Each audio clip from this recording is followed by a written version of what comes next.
now time for the welcome address, which will be delivered by Professor Dr. Noorazah Abdul Aziz. Professor Dr. Noorazah graduated from USM, University Science of Malaysia, in 1995 with the degree of medical doctor, and soon doctor in medicine, family medicine, and Doctor of Family Medicine, UKM in 2002. She also possessed MPhil from University of Nottingham, so I presume she is an alumni of our University of Nottingham, yes, in Disability and Aging in 2007, with a subspecialty in stroke rehabilitation and community stroke. She is a member of the Committee for the Asia Engage movement in UKM, Lestari Community Work UKM, a project to empower elderly community in UKM and also in their own community. And she also actively involved with the Mercy Malaysia. Welcome to UKM. Our guests and friends from University of Nottingham, Professor Marion Walker, Professor Pete Logan, Dr. Kate Radford, and Dr. Rebecca Fisher are all here. A warm welcome, and our delegates from all around the country, thank you for the attendance of this workshop. It is indeed a pleasant surprise for us, the organizers, to see representatives from various institutions either today and hospitals. It's perhaps showing the overwhelming interest to know what lies beyond hospital walls for stroke survivors everywhere. I hope we can cover that in this 2 days workshop. Let me tell you a little bit about this workshop. The idea behind the developing evidence-based practice in long-term stroke care and stroke rehabilitation started as a promise from me to Marion many years ago, that I will, when I am ready, to share whatever I've done to empower and improve the quality of life of stroke survivors in Malaysia beyond discharge from hospital to home and community. Me and Marion always believe that the real challenge for stroke survivors and their carers only starts once they arrive home.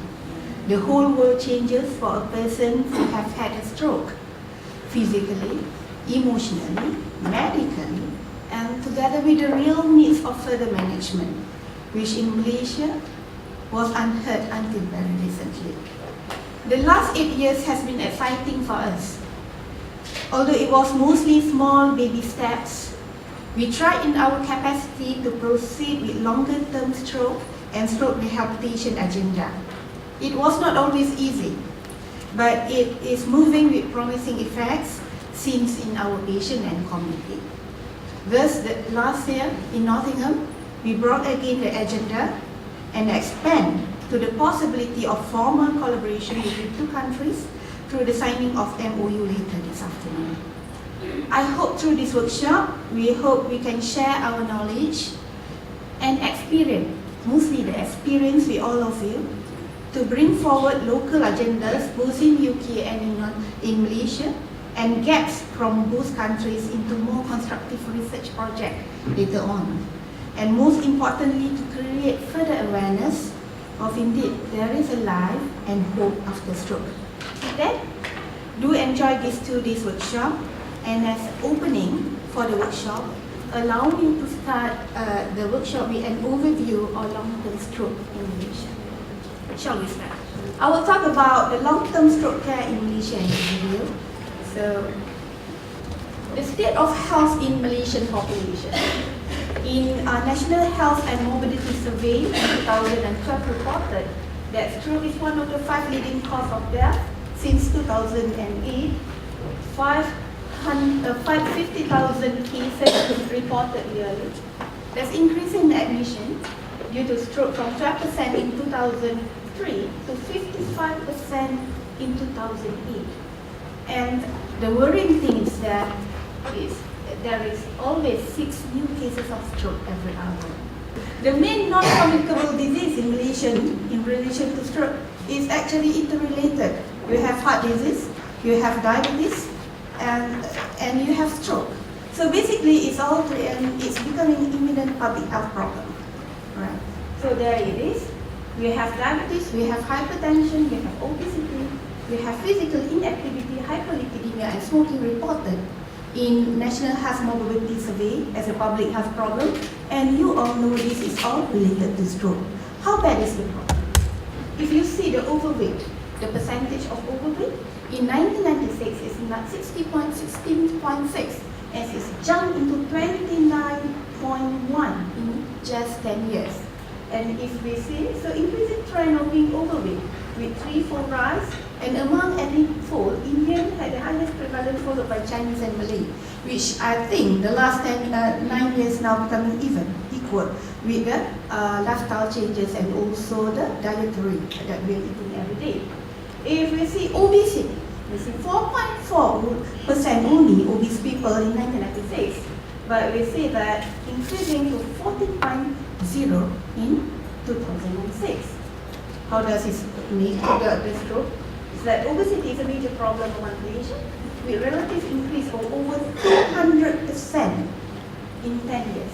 An estimated 1.7 million Malaysians are in the obese group. Right? So, would it be better in the future? It's double-edged sword situation. You have better acute stroke care and availability of reversal agent in Malaysia in every general hospital now, basically. But you have increased trend in independent risk factors of stroke. So basically that will be continuing increase in new stroke cases. Management of acute stroke as followed by any advanced country as in Malaysia, getting better by the day. We have stroke units now in Malaysia. We have stroke specialists, and we have also the thrombolysis agent, both in the private and also in the public hospitals. But worrying thing is that the risk factors for stroke are also increasing in terms of the diabetes. Diabetes is one of the major problems in Malaysia in terms of hypertension, smoking, hyperlipidemia, and also overweight.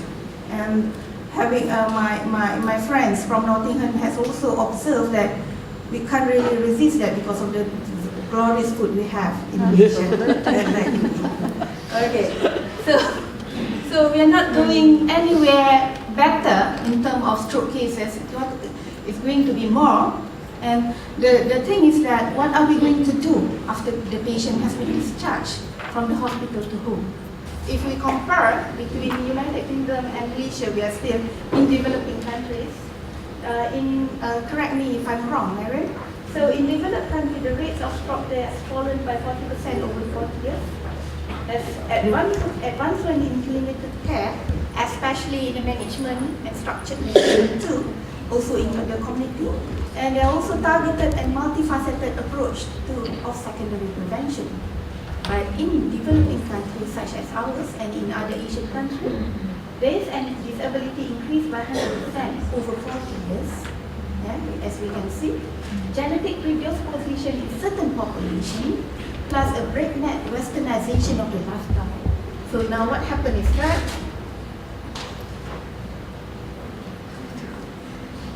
I think you have to back please. What happened is that there will be increase in stroke cases in Malaysia. Okay, what do we mean by stroke management? Okay, you are all aware of early intervention, acute care. You are all aware on rehabilitation, but mostly did not know that stroke management, overall stroke management, also consists of primary prevention in primary care. It also consists of transfer of care from hospital to community. And most importantly, it also consists of long-term stroke care and secondary prevention. And in between, you have nursing care and family support. You have health education and risk factor management in the primary care. Are we entertaining this in our public health care? We need to ask ourselves. Early sabotage discharge, very popular in Western country, not really yet here in Malaysia. So you see, the whole stroke management is not about in a hospital. It begins with the primary prevention, and it will continue. Not going to end. It will continue towards when patient be discharged into community. We have established CPG, Clinical Practice Guideline with stroke. We have started on National Stroke Registry.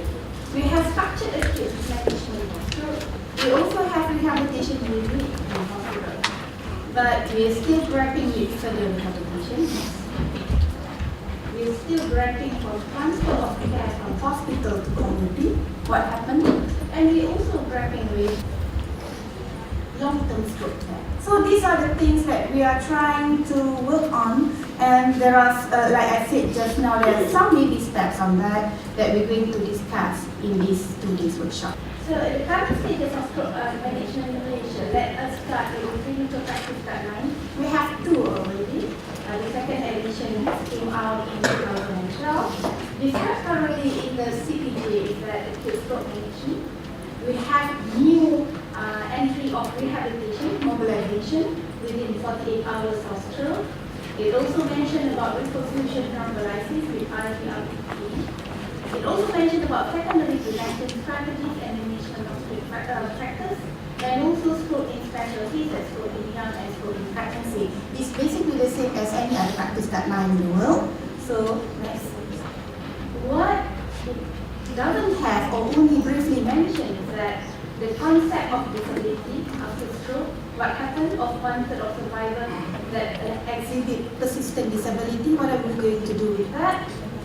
They also a little bit mentioned about improvement in functional recovery is less than certain after 6 months. Is that true? Are we going to bring that in the 3rd CPG? Okay. The need to develop multidisciplinary team in hospital and community is mentioned in the suggestion, but it's still not being bringing it forward. And the need to create a clinical formation pathway for overall stroke management. The reason for me to put it in red is that this is very new. It's after our hard work of convincing the people in CPG to put it in. There's going to be a lot of work after this, but like I said, it's more in this steps. Several milestone research that has been done in the last 8 years. The first one is the National Stroke Registry, done in Terengganu and Seberang Hospital, somewhere in northern states in Malaysia. So it's a pilot project of documenting data on stroke patients in Malaysia, involving 2 hospitals with around 1,000 registered patients. It outlined the good thing about it. It outlined 9 indicators assessing stroke healthcare delivery.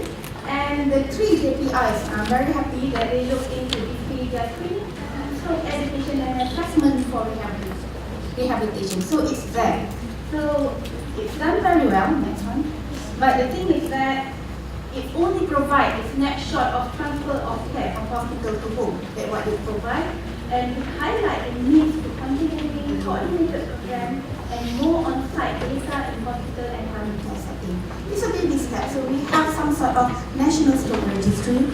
We have some sort of KPIs to look into, and 3 of that are into the long-term transfer of care, not yet long-term, transfer of care, and a little bit on rehabilitation. Next, please. The second article that I would like to share is that the one that looked into the direct medical cost of stroke findings from a tertiary hospital in Malaysia. Next. It's done by our team members. It's quite a big study. We look into 903 patients over 3 years retrospective data. We look into the cost evaluation using case-mix method, and we know that 31.6% of stroke is due to circulatory system, as we mentioned earlier. Next. So we know that length of stay for people having stroke in hospital is around 6.4 days, and the mean cost per admission is high, around 3,600 Malaysian dollars, around 500 pounds. It's only in acute care. We have not had a data on what happened when the patient is discharged into hospital. So that this is the first study that to analyze the cost of inpatient due to stroke in Malaysia. The cost for inpatient of 6 days, is 15% of country per capita GDP. However, the study just looked into in-hospital data. There is no extension to the community. Next one. So our hypothesis is that the cost incurred for care in community could be double or triple, easily double or triple.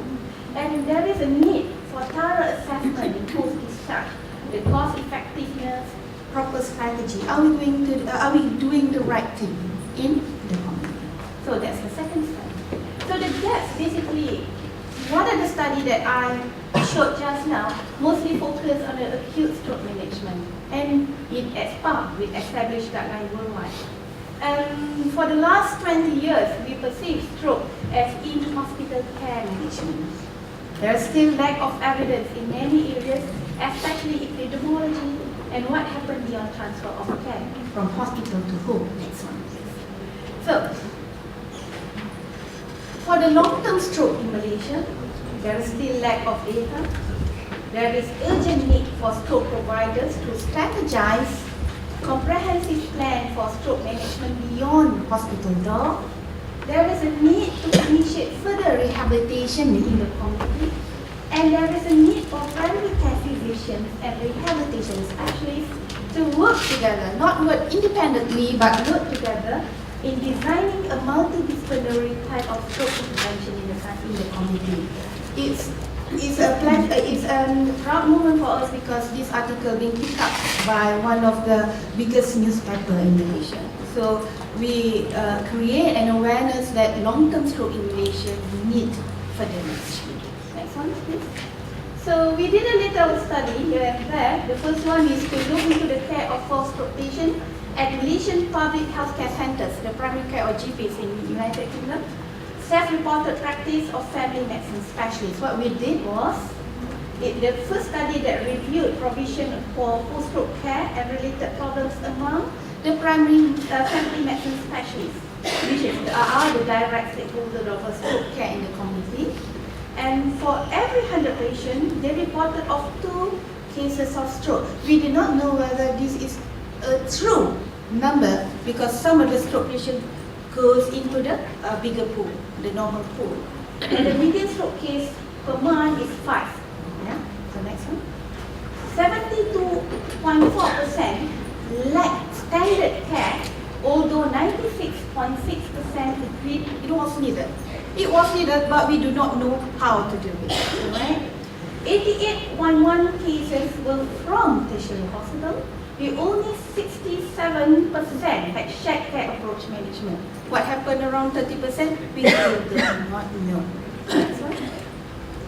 So, from this, we know that obstacle in provision of care, there's lack of written information during transfer of care, there's lack of information regarding available rehabilitation services, lack of caregiver involvement, most consultation as needed visits. We expect after this to do a lot of work to look into referral with adequate instruction and goals, specific guidelines of long-term stroke care in the community, web-based system and support measures, training and attachment program such as this, and regular meeting with multidisciplinary team members. We hope to do that. The next one. And the initiative, one of the initiatives in 2008, we started on long-term stroke unit as care for stroke patients who have been discharged to the community, and it's a service provided as part of the primary care service of our teaching hospital. So it's part of primary care service that provide a specific long-term care for stroke patients. So they have following features. It's based in primary care, general practitioner rather than the neurologist being the principal coordinator of care. We need a referral, and we look into secondary prevention, we look into leisure intervention, and we look into coordinating the multidisciplinary team within hospital and community. So what we have is that we provide comprehensive management to longer-term stroke patients that include managing risk factors and comorbid conditions. We look into emerging complications from stroke and also from the patient condition. We look into co-manage with tertiary care, carer and family assessment, mood and cognitive assessment, lifestyle modification, and preventive from promotive medicine. This is what has been talked in European consensus and also the consensus in 2013. We are doing some baby steps on it. Next. So what about further rehabilitation in Malaysia? Next. We have looked into in 2008 and 2010. There are two papers related to that. In 2010, we said that stroke management, especially in the area of further rehabilitation, need a new approach, especially people in community. That in 2008. And we did so again in 2010. We said that there is no consensus of how best to identify the patient that might be in need for further rehabilitation. It's basically a very, very grey idea. And where is the best time to start rehabilitation? In the community. No one has discussed on how best to implement the seamless integration of transfers of care from hospital to home. So we are still at 2008 and 2010, it's still at a very conceptual level. So what happened after that is that, next one. We know that to combine the already successful concept of community rehabilitation, okay, we need to have, next one. Next one please. Next one please. It's a bubble one. To introduce the interdisciplinary approach, rehabilitation to multidisciplinary concept, we need to introduce something new. Okay, as to the next one. In development of outpatient and subsequently community integrated rehabilitation. I think that is a way to go, community integrated rehabilitation that caters for the multiple needs of stroke survivors and addresses independence after stroke. It should not be the old way, it should not be the way that we know. It's something about multidisciplinary and interdisciplinary. I think that's the way that we should move forward. Next one.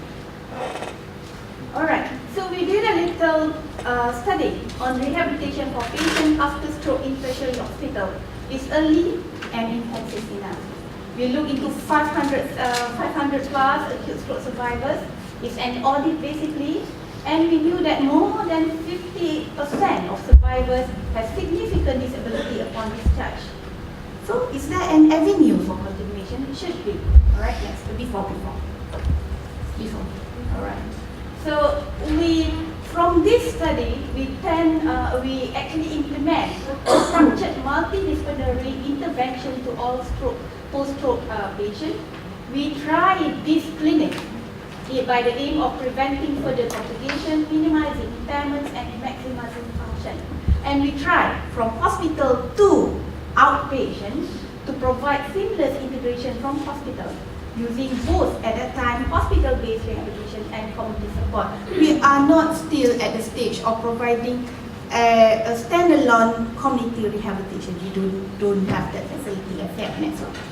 So what we have is what we call combined stroke rehabilitation clinic, which actually combine the facilities of physiotherapy, occupational therapy, and also speech-language therapy.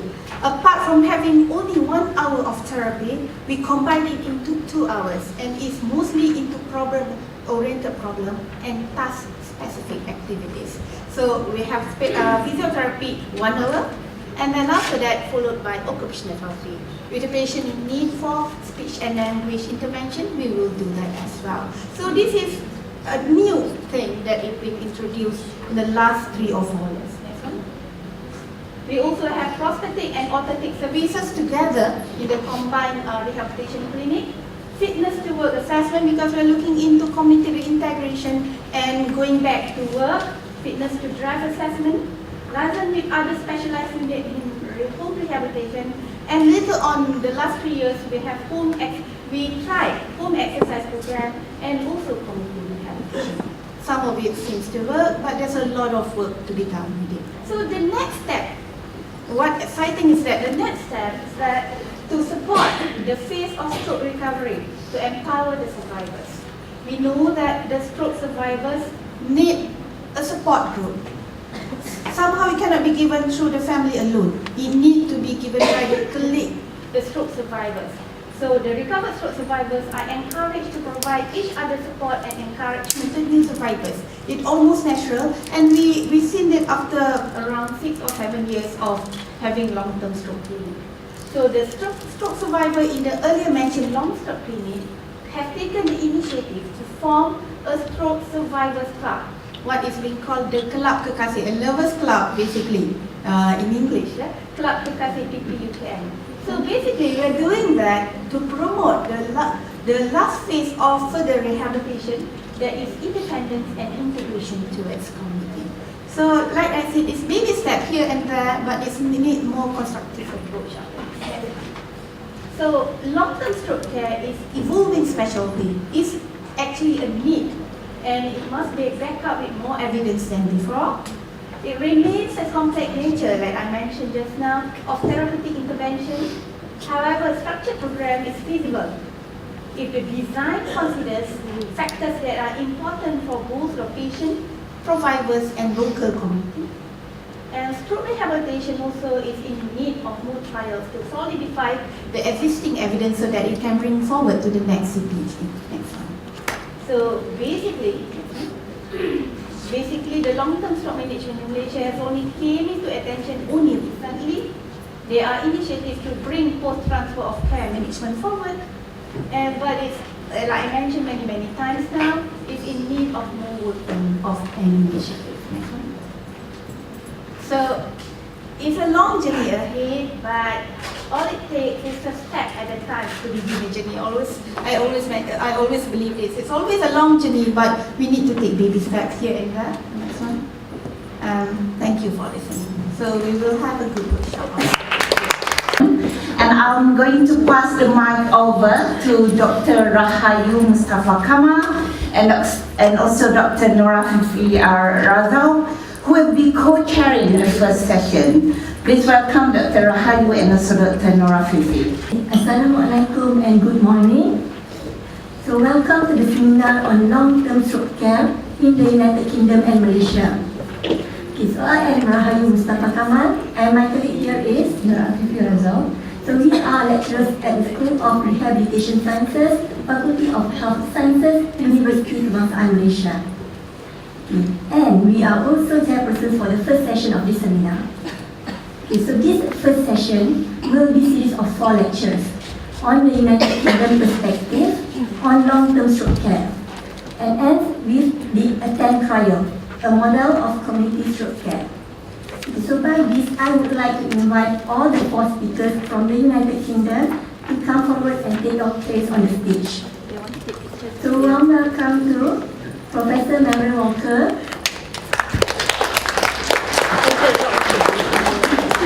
Dr. Rebecca Fisher, Professor Pete Logan, and Dr. Kate Redford.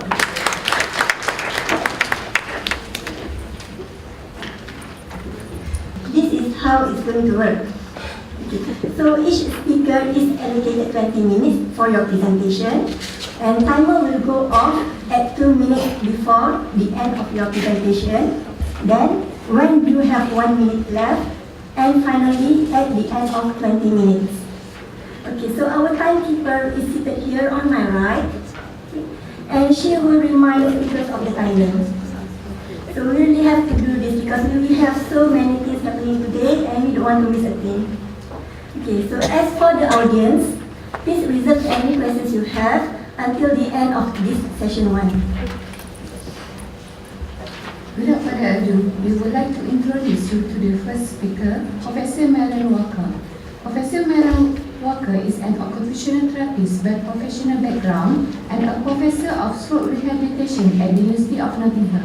She has led several stroke rehabilitation research projects over the past 25 years, including therapy provision for nursing homes, and currently leads a team of more than 20 people in the stroke rehabilitation team of the National Institute for Health Research Collaboration for Leadership in Applied Health Research and Care for Nottingham, Derbyshire and Lincolnshire.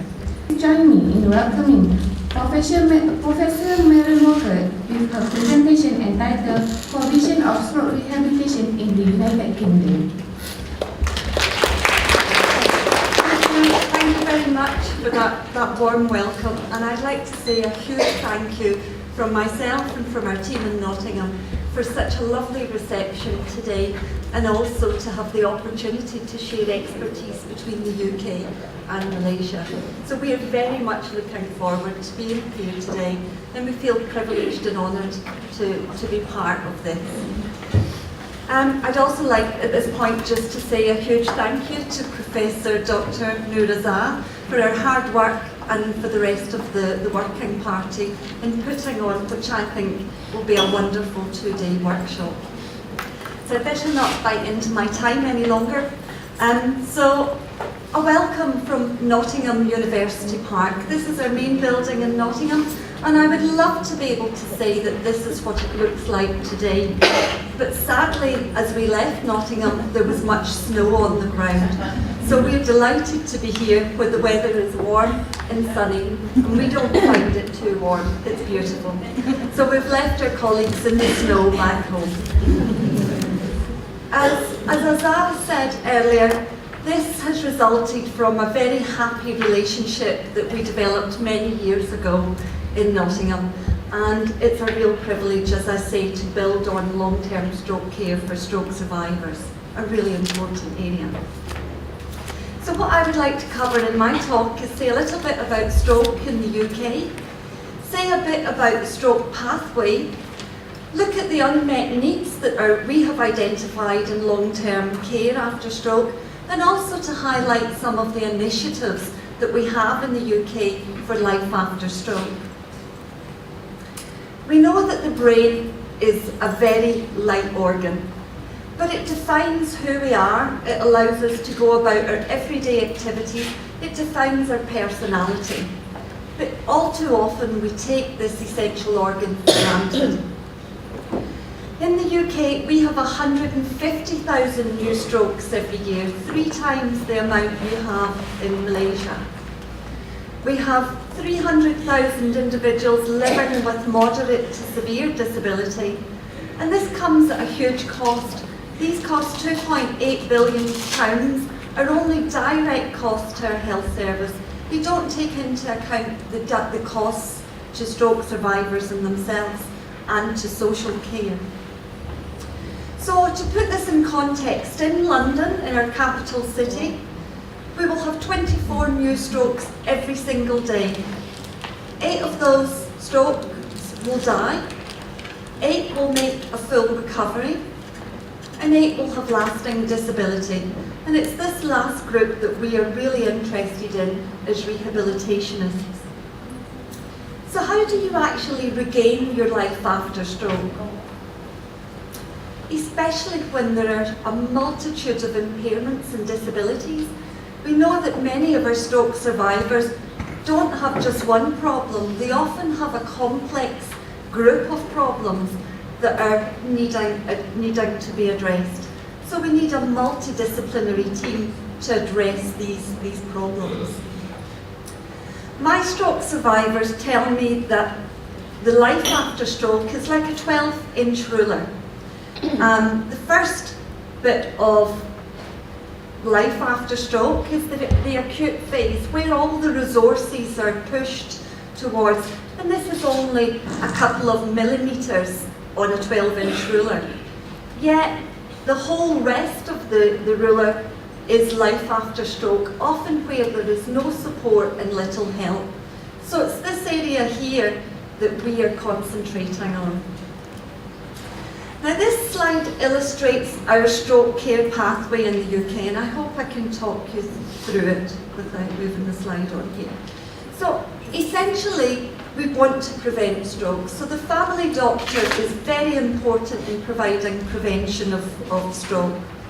Sadly, if that isn't effective and an individual goes on to have a stroke, they are immediately rushed to hospital very fast to see if there is the opportunity to give thrombolysis. So they're admitted to an acute stroke unit where they'll be given thrombolysis if they're appropriate for it. And after acute care, they will go to a stroke rehabilitation ward. For those that have a TIA, a transient ischemic attack, they will go to a 7-day service, everyday clinic, a TIA clinic where they're seen by a stroke physician and managed appropriately. So for those patients that come into hospital, they will spend on average 21 days in the stroke rehabilitation unit, and then we have a process of transfer of care out into the community. And this is where our wheels are set in motion to organise social care, organising home help and social care services, and also to organise our community stroke rehabilitation services. The majority of our patients receive their rehabilitation in their own home. Some patients, few of them come back to a neuro-rehabilitation outpatient clinic, but the majority receive rehabilitation in their own home. And the therapists are very keen to empower patients to take as much responsibility as possible for their own recovery and their own rehab. During their rehabilitation in the community, they may receive early supported discharge. You'll hear from Rebecca Fisher about that. Or they may receive community stroke rehabilitation from a community stroke team, and you'll hear from Pip Logan that. But we also have a voluntary sector. Our Stroke Association provides services to support patients in the community. And we also encourage 6-month and annual follow-up visits to check if there are any unmet needs. So we know that rehabilitation in a rehabilitation stroke unit is effective. We know that it improves functional outcome. It helps people to wash better, dress independently, move about, feed, etc. So we know that rehabilitation in a stroke unit is effective, and we do have evidence for that. We also know that this means that it reduces death and dependency. And as you can see in this graph here, that if you were treated in a stroke rehabilitation unit, you're more likely to be alive and less disabled at 5 years, but also at 10 years after stroke. So this early phase is crucially important. But we also have very strong evidence for rehabilitation up to 1 year, that we improve functional recovery here. And this comes from Legg et al. And is in the Cochrane Stroke Library. We also know from our chair lady this morning, Professor Dr. Noorazah, that rehabilitation up to more than 1 year, we still have an absence of evidence. We need to be doing much more research in this area.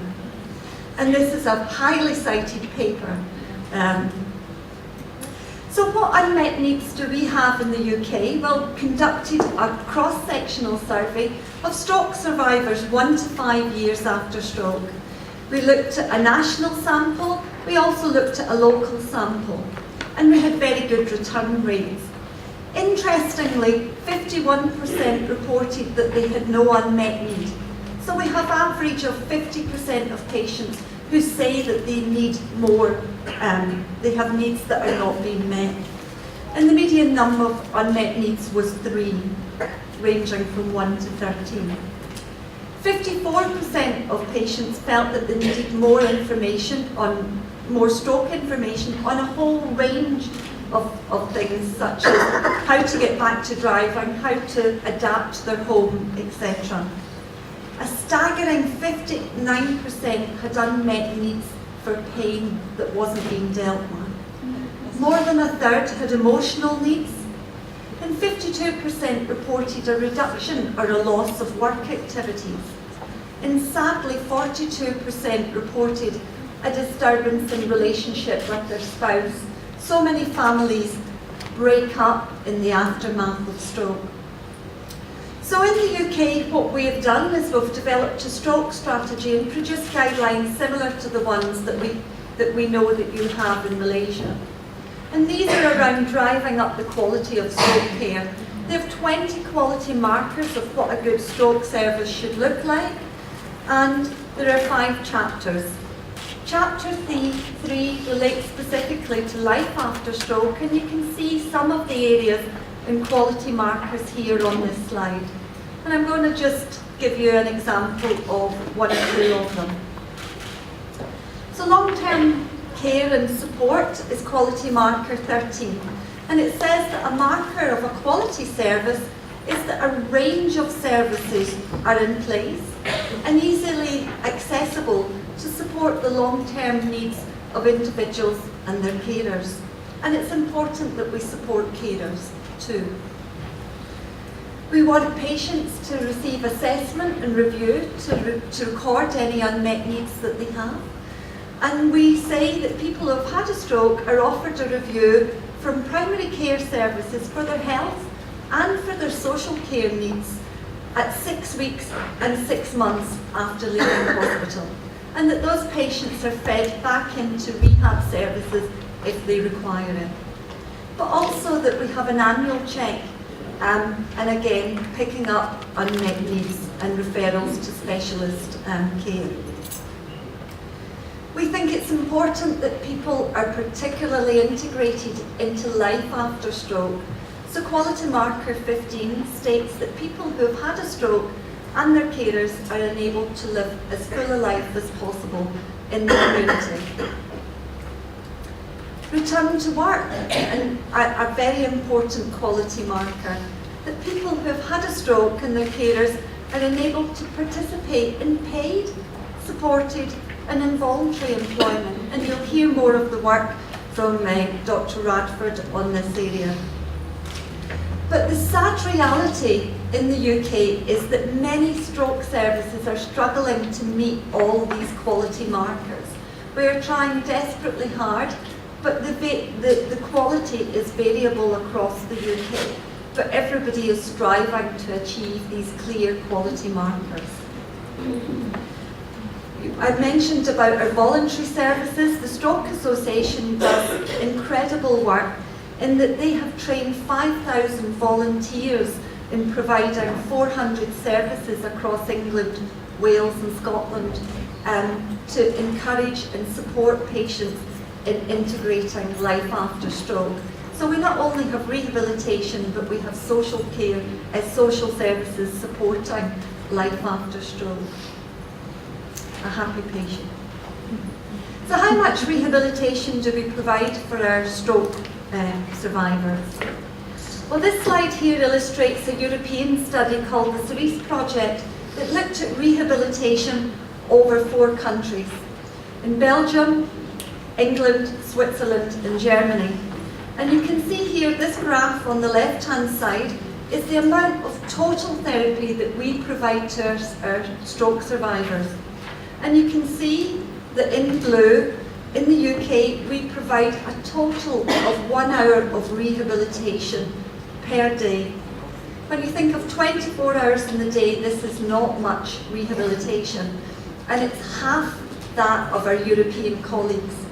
So at the moment we have a huge drive in the UK to increase the amount of rehabilitation that we provide. The intensity is really important. So our challenge in the UK is how to maximise therapeutic input. We do not have the financial support to have more therapists, so we need to think more innovatively. So we are using assistants, we are using volunteers to increase capacity in terms of therapeutic input. We're looking at technology, robots and computer-assisted interventions to increase the amount of therapy. We're encouraging carers to take on more of a role of the therapist, but we have to be careful that we don't overburden carers. We also encourage our stroke survivors who are capable to have self-directed therapy so that they know the therapy that they should be practicing every day. And we have to look very carefully at the services that we actually provide. And we must withdraw services or interventions that we know that are ineffective. But throughout all of this, we have to have true patient partnership. We cannot do this without stroke survivors working very closely with stroke services and with researchers. It's important that their voice is heard. So I think we are now in a position where we are shining the light on the long-term care after stroke.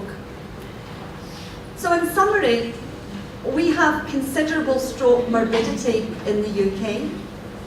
We we have very good acute organised services, and we are, like you, trying very hard to develop long-term care in our services. We do know that our community rehabilitation is time limited, and we do know that there is greater intensity of rehabilitation required, and we hugely need much more research and long-term rehabilitation. And we look forward to doing more research in this area in partnership with Malaysia. Thank you. Thank you for your attention. Thank you, Professor Walker, for sharing very good information about stroke rehabilitation in the United Kingdom. So I believe which might be integrated with what have been practiced here in Malaysia.